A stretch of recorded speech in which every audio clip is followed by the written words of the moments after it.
अस्सलाम वालेकुम रहमतुल्लाहि वबरकातुहू। आप देख रहे हैं टॉप 10 विद GNM और मैं हूं गुलाम नबी मदनी। दुनिया भर से आज की 10 बड़ी और इंतहाई अहम खबरें जिन पर आज हम बात कर रहे हैं।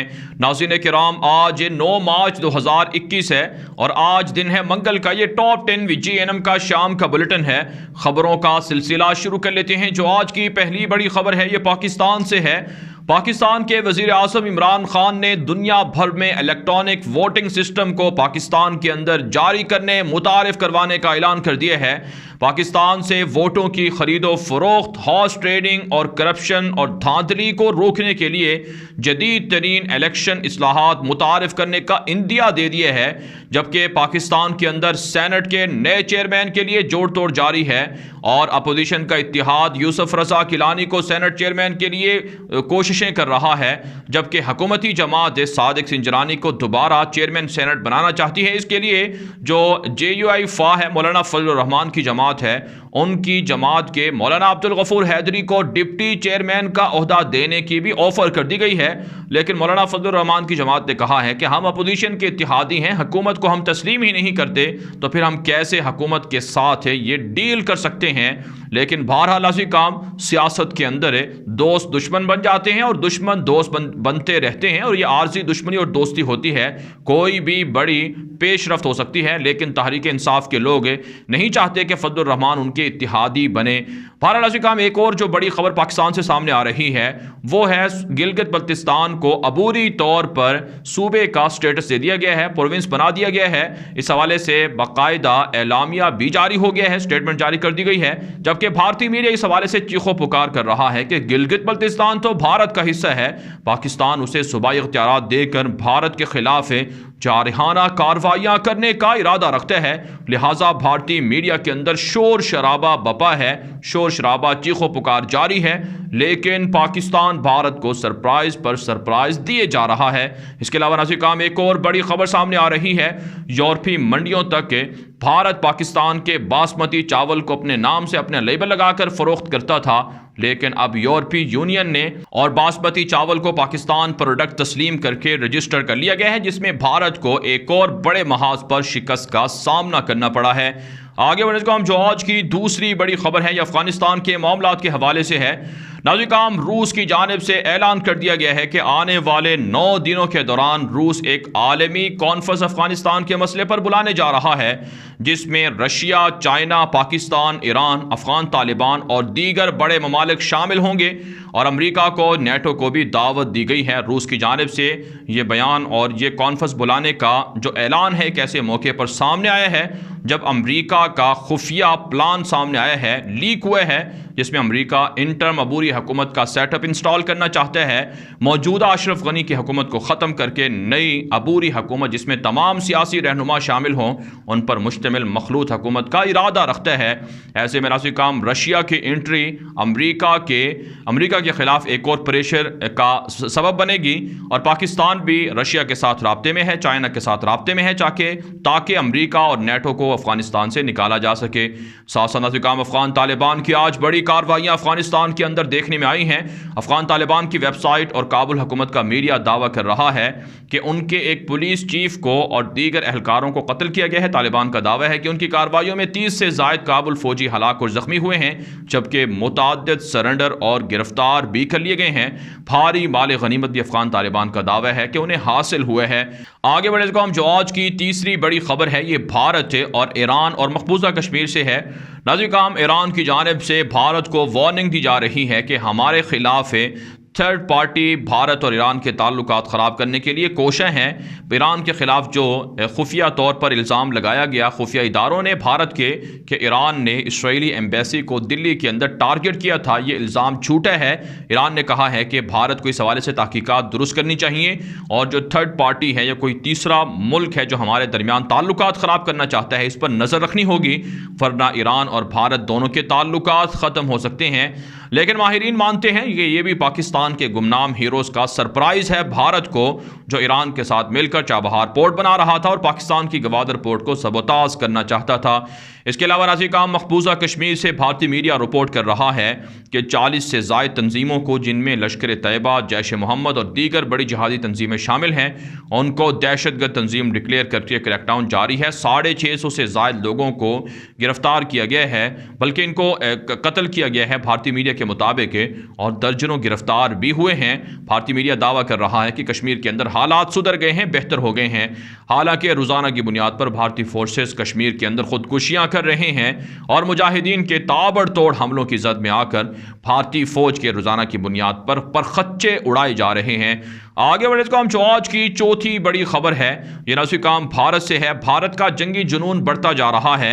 एक बड़ी खबर जो भारत के मीडिया पर नशर हो रही है कि इंडिया का DRDO नामी एक इदारा है जो असलहा बनाता है, हथियार बनाता है, उसने दावा किया है कि हाइपर सोनिक जो मिसाइल्स होते हैं, जो ख़तरनाक एडवांस टेक्नोलॉजी है मिसाइलों की, इसकी तैयारी भारत कर रहा है और आने वाले दिनों में इसके तजर्बात किए जाएंगे और भारत का दिफा इन मिसाइलों के जरिए से मजबूत हो जाएगा। इसके अलावा नाज़िर काम एक और बड़ी खबर सामने आ रही है कि भारत को अमेरिका की जानिब से ड्रोन तैयारे फरोख्त करने से इनकार कर दिया गया था, लेकिन भारत ने एक मरतबा फिर प्रपोजल भेजा है कि $3 अरब की मालियत के 30 ड्रोन तैयारे अमेरिका से भारत खरीदना चाहता है। लिहाजा जो बाइडन की हुकूमत इसकी मंजूरी दे ताकि भारत की ज़रूरियात पूरी हो सकें। नाज़िर काम एक तरफ से भारत का दावा है कि मुल्की साख्ता असलहे की तैयारी की जा रही है और भारत के डिफेंस बजट को मुल्की साख्ता असलहे के इस्तेमाल में खर्च किया जाएगा, और दूसरी तरफ से भारत $3 अरब के 30 से ज़ायद ड्रोन तैयारे अमेरिका से ख़रीदने की कोशिश कर रहा है। ये मुनाफ़कत नहीं, ये धोखाधड़ी नहीं आवाम के साथ, तो और क्या है? यही वो भारत के वज़ीर आज़म नरेंद्र मोदी की मुनाफ़कत है जिसे हम आपके सामने रखते हैं और आपको पैगाम देते हैं कि भारत की आवाम को सोचना चाहिए कि नरेंद्र मोदी दहशतगर्द भारत के लिए कितना बड़ा ख़तरा है। आगे बढ़े हम जो आज की 5वीं बड़ी खबर है, ये भी भारत से है। नाज़िर काम अल जज़ीरा ने रिपोर्ट जारी की है कि 127 इंडियन मुसलमान थे जिन्हें आज से 20 साल पहले दहशतगर्दी के जुर्म में कैद किया गया था। तकरीबन 19 से 20 साल वो जेल के अंदर गैर कानूनी तौर पर कैद रहे। महज उनका ये जुर्म था कि वो एक बड़ी कॉन्फ्रेंस के अंदर, मुसलमानों का एक बड़ा जलसा था, उसमें शरीक हुए थे। उन्हें दहशतगर्द डिक्लेयर करके जेल की सलाखों के पीछे डाल दिया गया। लेकिन अब अदालत की जानिब से इन लोगों को गुजरात के अंदर से गिरफ्तार किया गया था, लेकिन अब अदालत ने इन लोगों को बाइज्जत बरी कर दिया है। लेकिन सवाल यह है कि 127 इंडियन मुसलमान जिनको दहशतगर्दी के जुर्म में पिछले 20 साल से जेलों में डाला गया, आखिर उनके 20 साल अब कौन लुटाएगा?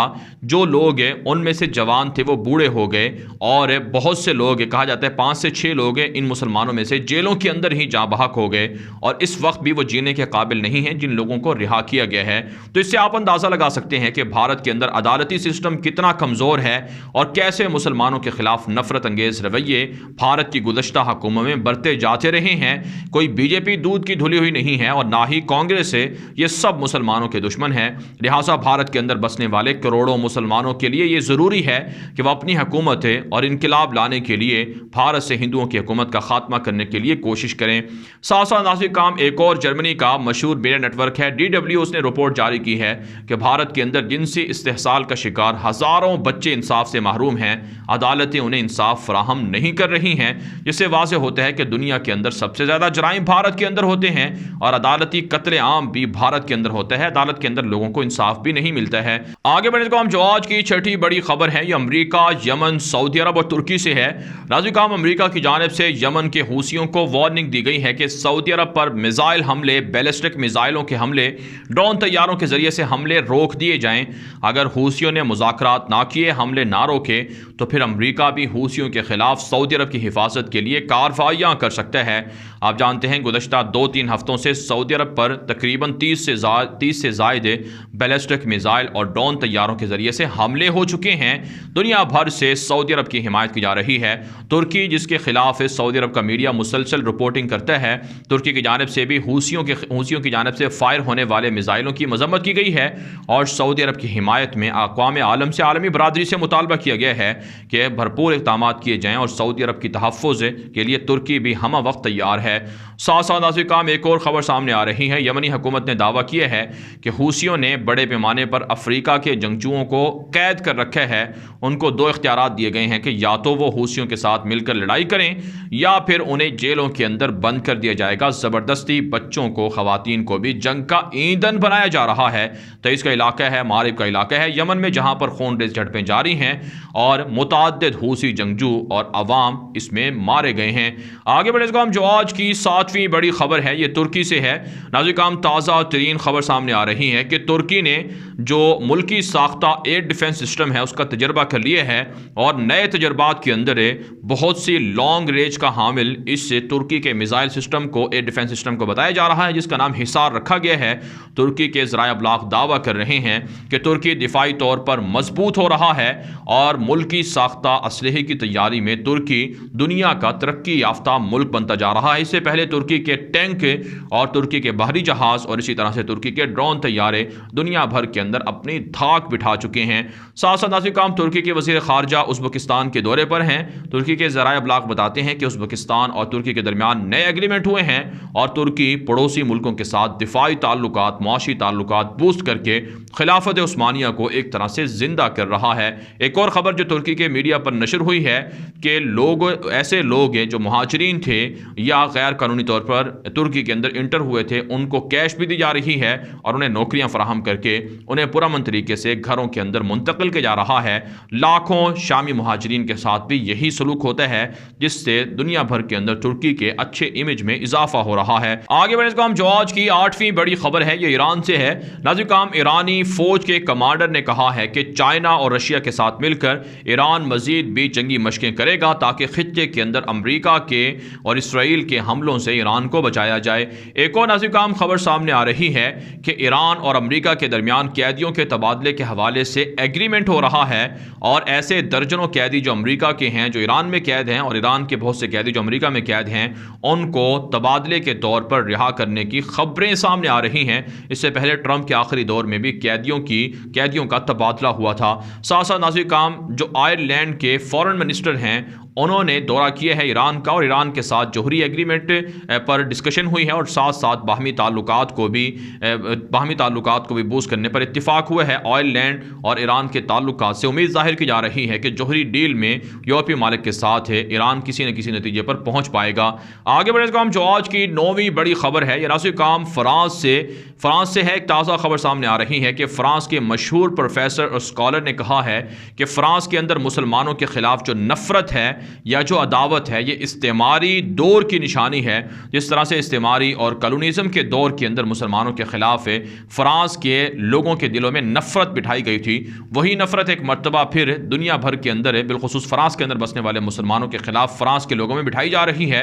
लिहाजा इस नफरत और तासुब को ख़त्म करना बहुत ज़रूरी है। साथ साथ नाज़िकाम ग्लोबल कोलिशन के नाम से एक बड़ी इदारा है, उन्होंने यूरोपीय मालिक से अपील की है कि फ़्रांस के अंदर जो इस्लामोफोबिया के वाक़यात हैं इनकी रोकथाम के लिए किरदार अदा किया जाए।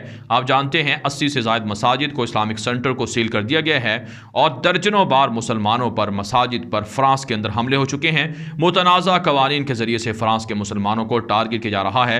जब तक फ़्रांस के अंदर बसने वाले 60 लाख से ज़ायद मुसलमान अपने हक़ के लिए बाहर नहीं निकलेंगे, कुर्बानियाँ नहीं देंगे, उनके खिलाफ इसी तरह के तशद्दुद वाले वाक़यात होते रहेंगे और उनके खिलाफ इस्लामोफोबिया का हथियार इस्तेमाल होता रहेगा और मुसलमानों को टारगेट किया जाता रहेगा। आगे बढ़ने को हम जो आज की 10वीं बड़ी खबर है ये बर्मा म्यांमार से है। नाज़िकाम आप जानते हैं बर्मा के अंदर फौजी बगावत है।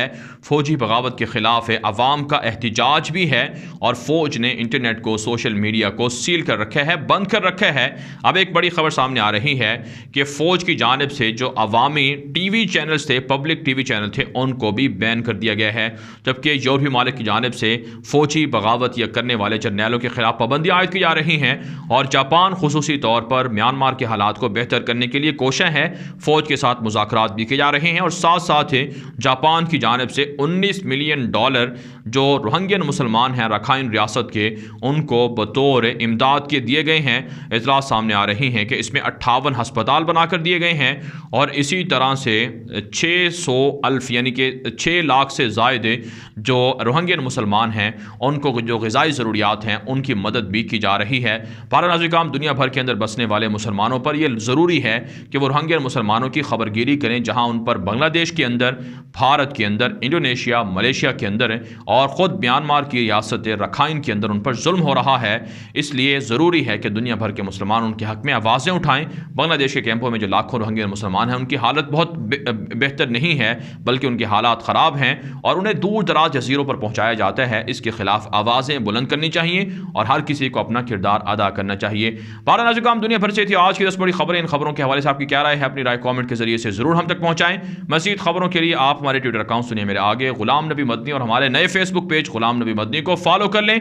आज के लिए इतना ही, इजाज़त दीजिए। अल्लाह हाफ़िज़।